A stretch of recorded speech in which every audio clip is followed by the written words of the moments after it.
نظم د عنوان د اخلاق، د نظم عنوان د اخلاق. په یوه لاره مې مزل کوو چې ستړی شومه د یوې ګورې ونې سوري له دمې له لاړم. په یوه لاره مې مزل کوو چې ستړی شومه د یوې ګورې ونې سوري ته دمې له لاړم.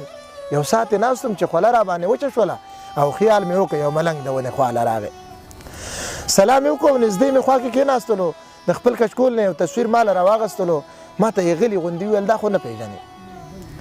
ما ورته وویل چې ملنګه دا خو پېژنم، خو ته د ښځو تصویران ځان سره ولې ګرځې؟ ملنګ سر لږ غوندې موسکی شه، د موسکا نه وروستو د خپل کچکول نه یې بل خط او تصویر ماله راکړه. ما ته یې وویل چې په دې باندې به هم حیران شي. په دوه پرلانګه فاصله کې یو جومات ښکارېده. په اشاره یې راته وښودو چې هغه وینې دغه جومات سره په خوا کې یو کوڅه تلې ده. و یوه پېغله د هغې کوڅې تر څنګ ولاړه، په سپین کاغذ یې څه لیکل کول کتل مې ورته. ته یې لیدلی وې او ستا په لورې ډېر در کتل.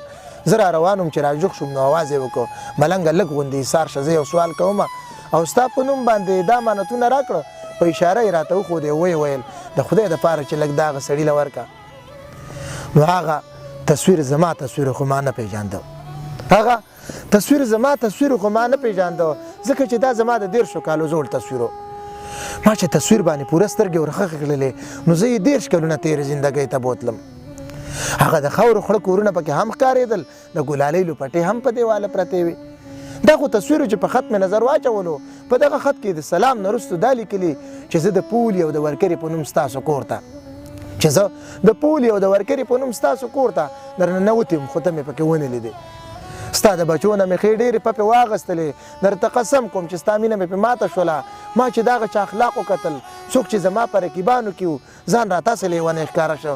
د خپل ضمیر اجازت نه راکاو. ما په اخلاقو باندې خپله مینه وبایلله. زه د اخلاقو مالکانو ته سلام کوم، زه د اخلاقو مالکانو ته سلام کوم.